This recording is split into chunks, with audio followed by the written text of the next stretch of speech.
రామచంద్ర కొంతమంది అయితే నెరి అధ్వానంగా తయారవుతున్నారు. పెళ్ళాం ఇంటికి వత్తలేదని, మొగడు తీసుకపోతలేడని, నౌకర్లకెళ్ళి తీసేసిర్రని, అప్పు తీసుకున్న కాడ వాళ్ళు మళ్ళీ పైసలు ఇస్తలేరని, బెట్టింగ్లో పైసలు లాస్ అయినామని వాళ్ళు కూడా పోయి దగ్గరలో ఉన్న టవర్ ఎక్కడో, ట్యాంకులు ఎక్కడో, హోర్డింగ్లు ఎక్కడో చేస్తుర్రు, డిమాండ్లు పెడుతున్నారు. గీడొక ఆయన కూడా గంతే, ఇంద్రమ్మ ఇల్లు రాలేదని ఏం కథ చేసిండో చూడుర్రీ. నీ పనిసాల గుండా ఏం పని చేసినావా పాషా? కిందకు దిగొస్తు ఏందో తమాషాలు చేయబడితివా మీదికెక్కి.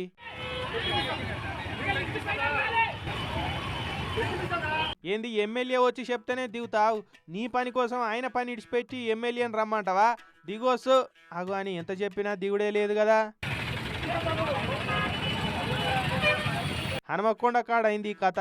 ఈ పాషా అయినటైనకు ఇందిరా మిల్లు రాలేదట. మనిషికి పోయి ఎమ్మెల్యే వచ్చి నాకు ఇందిరా మిల్లు ఇప్పిస్తా అని చెప్తేనే కిందకు దిగుతా అంటున్నాడు. లేదంటే ఇడికెళ్ళి దుంకుతా అని బెదిరించుకుంటా ఓడింగ్ మీదకి ఎక్కి బెదిరియా పట్టిండి ఇట్లా.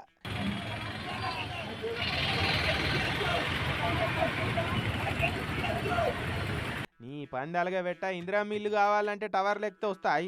ఎట్లనో చేసి ఇప్పిస్తాం కానీ నువ్వైతే కిందకు దిగు అని పోలీసు వాళ్ళు ఎంత బతిలాడినా ఇనుడే లేదు. గంట సేపు ఒర్రిచ్చి ఆయననే కిందకు దిగిండిగా. ఇల్లు కావాలంటే లీడర్లు ఇంటికి పోయి కూడా అడగచ్చు, కానీ ఇట్లా టవర్లు ఎక్కి సస్తా అని బ్లాక్మెయిల్ చేస్తే వస్తాయి. ఇక ఇట్లా బ్లాక్మెయిల్ చేసిన వాళ్ళు అందరికి ఇచ్చుకుంటూ పోతే అందరు అదే పని చేస్తారు. అందరికి ఇదేదో అలవాటు అయిపోయిందని తిట్టుకుంటూ వేరటిగా అట్లకెళ్ళి పోయేటోళ్ళు.